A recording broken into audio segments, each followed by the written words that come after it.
बौद्ध धर्माचा विकास आणि प्रसार गौतम बुद्धांच्या हयातीतच झाला। 4 आर्य सत्य आणि अष्टांगके हे त्यांचे विचार योग्य लौकिक जीवनक्रमासाठी मार्गदर्शक होते। यामुळेच अनेक लोक या नवीन धर्माकडे वळू लागले। गौतम बुद्धांच्या आचरणात सारे भिक्खू गावागावातून फिरू लागले, भिक्षा मागत धर्माची शिकवण देऊ लागले। निरनिराळ्या मार्गांनी ते साऱ्या देशभर फिरले। पावसाळ्याच्या दिवसात ते आपल्या विहारात राहून धर्मचर्चा, वाद संवाद आणि ध्यानधारणा करीत असत। हे सारे विहार अत्यंत भक्तिभावाने बांधले गेले होते। हे विहार आणि त्यांचे अवशेष आपल्याला गतवैभवाची आठवण करून देतात। महाराष्ट्रामध्ये अनेक बौद्ध गुंफा आहेत। हजारो लोक या गुंफांकडे आकृष्ट होतात आणि गतकाळातील जीवनशैलीचा अनुभव घेतात। गुहातील शिल्पकला भारतात आली ती फार दुरून। ग्रीस पर्शिया इथून गांधार मार्गे ती मगध राज्यात पोहोचली। राजस्थानच्या संगमरवरी शिल्पकलेवरही याच शैलीचा पगडा आहे। सातवाहन राजांनी ही कला दख्खनच्या पठारावर महाराष्ट्रात आणली। कोकण, घाटमाथा, मराठवाडा आणि विदर्भातील विविध रस्त्यांच्या कडेला या गुंफा खोदल्या गेल्या। भौगोलिकदृष्ट्या या गुंफांचे 3 गट करता येतात। पहिला गट नाशिक जवळच्या गुहांचा। इसवी सनापूर्वी 200 वर्षापूर्वीच्या या 14 पितळखोरे गुहा औरंगाबाद पासून 40 किलोमीटर अंतरावर आहेत। डोंगर खणून बांधलेल्या या सर्वात प्राचीन गुंफा। या संकुलात विहार आहेत, चैत्य आहेत। दरीपलीकडच्या 2 लहान गुहांमध्ये स्तूपही आहेत। इथल्या शिल्पांमध्ये प्राणी, विशेषतः हत्ती आहेत, यक्ष किन्नरही आहेत।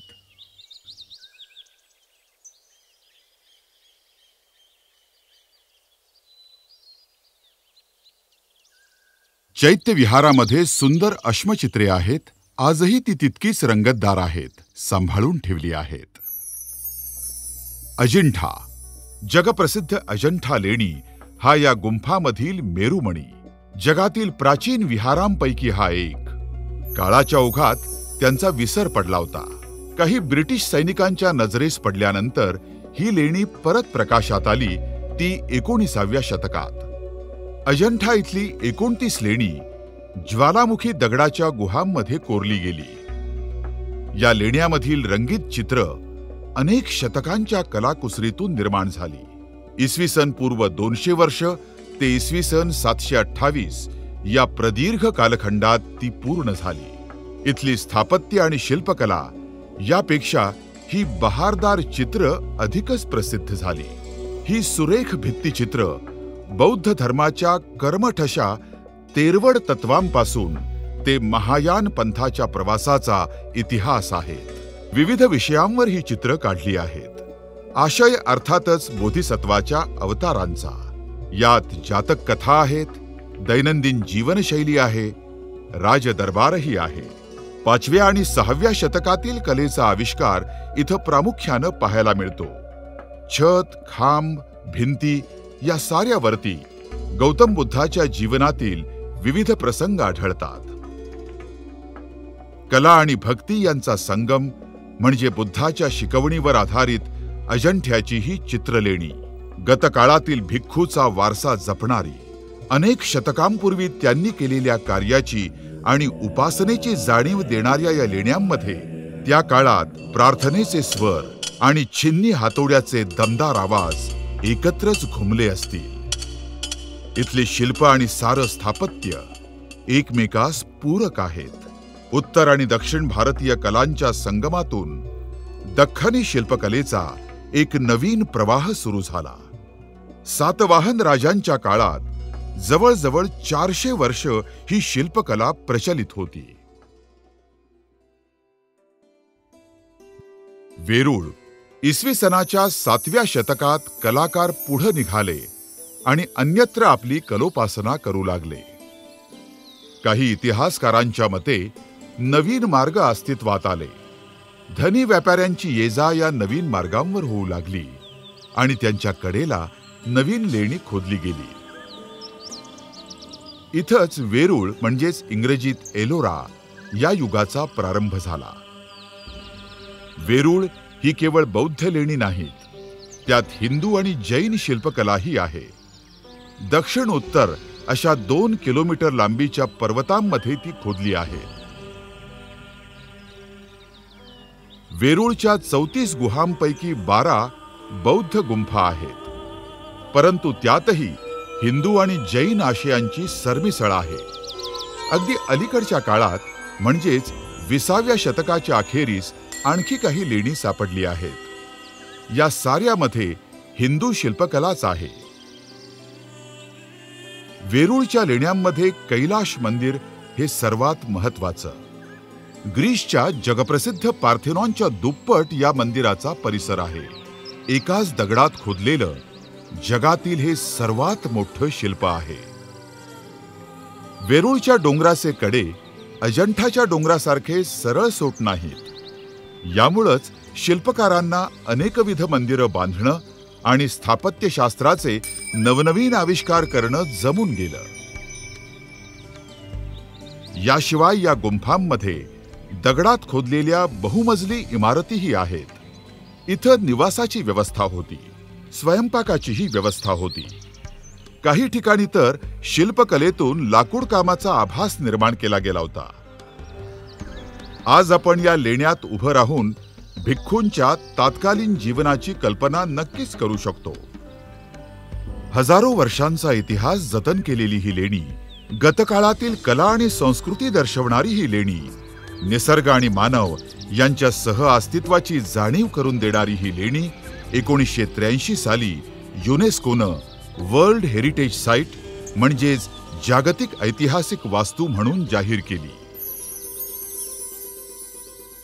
कान्हेरी मुंबई शहराच्या पश्चिमेकडं इसवी सनापूर्वी 200 वर्ष निर्माण केलेलं 100हून अधिक गुंफा असलेलं कान्हेरी गुंफा संकुल आहे. राष्ट्रीय उद्यानात असलेल्या या गुहांची निर्मिती प्रवाशांच्या निवासासाठी झाली होती. भिक्खूंना त्यांच्या निवास आणि ध्यानधारणेसाठी ही जागा फारच आवडली.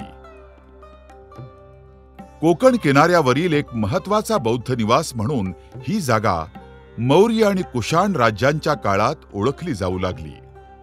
या संकुलातील सर्वात उंच जागेवरील गुंफा समुद्र सपाटीपासून 1500 फूट उंचीवर आहे.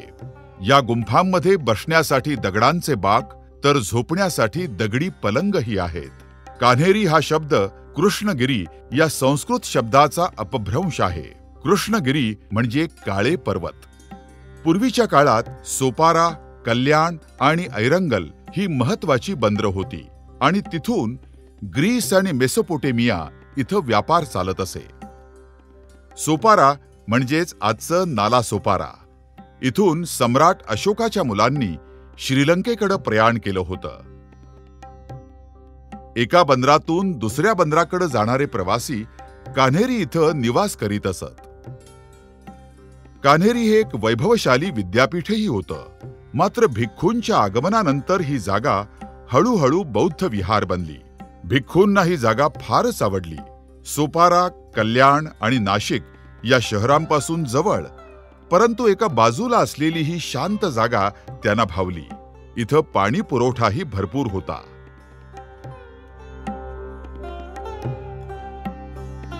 या गुंफा रस्त्यांवरच्या धर्मशाळा म्हणून खोदल्या गेल्या असल्या तरी भिक्खू आल्यानंतर त्यांनी चैत्य आणि विहार निर्माण केले, बौद्ध शिल्पकला साकारली.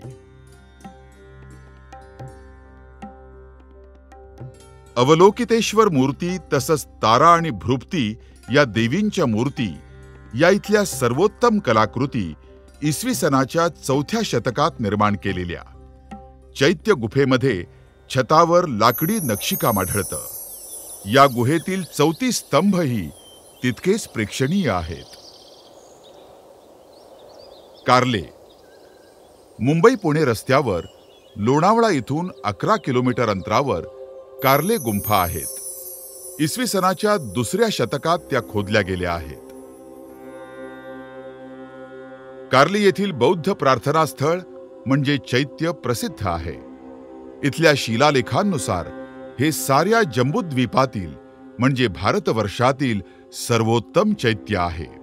या लेण्यांचं निर्माण कार्य वैजयंती नगरीतील भूतप या धनी गृहस्थानं केल्याचा उल्लेख आहे. चैत्याच्या प्रवेशद्वाराशी 15 मीटर उंचीचा एक प्रचंड स्तंभ आहे. त्यावरच्या सिंहाच्या आकृती सारनाथ इथल्या अशोकस्तंभाची आठवण करून देतात. बाहेरच्या भिंतीवर मानवांची तसंच हत्तींची चित्र आहेत. याशिवाय कमळ, बोधिवृक्ष आणि धर्मचक्र यांचीही चित्र दिसतात. कार्ले गुंफांमध्ये खास दगडी स्तूप आहे. यात 37 स्तंभ आहेत आणि यावरती खाली बसलेल्या हत्तीवर आरूढ होऊन बुद्धाला नमन करणारे स्त्री पुरुष दर्शवले आहेत. या स्तूपांचं घुमटाकार छत ओक लाकडांपासून बनवलं आहे. 2000 वर्षांपूर्वीचं हे लाकूड काम आजही नवीन असल्यासारखं वाटतं. या विहारातील खिडक्यांची रचना अशी काही केली आहे की तिथून आत येणारा सूर्यप्रकाश एक निराळच वातावरण निर्माण करतो आणि ध्यानधारणेला अनुकूल वातावरण निर्मिती होते. भाजे. कार्ले लेण्यांच्या जवळच 18 भाजे गुंफा आहेत. यांची निर्मिती बौद्ध उपासकांच्या निवासासाठी झाली होती. ही स्त्रियांच्या राहण्याची जागा होती. इथल्या दक्षिणेकडील शेवटच्या गुहेमध्ये काही सुरेख शिल्प आहेत. हत्तीवर बसलेला एक राजकुमार आहे. नृत्य करणारं एक जोडपं हा इथला शिल्पकलेचा एक सुंदर आविष्कार आहे.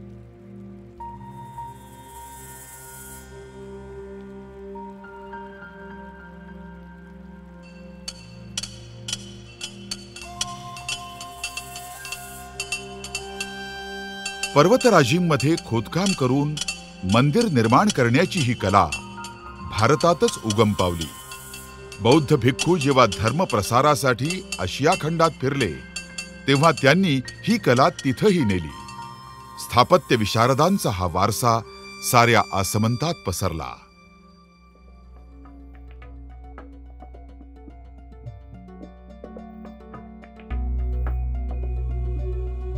भारतामध्ये पर्वतात खोदलेली अशी 1500 लेणी आहेत.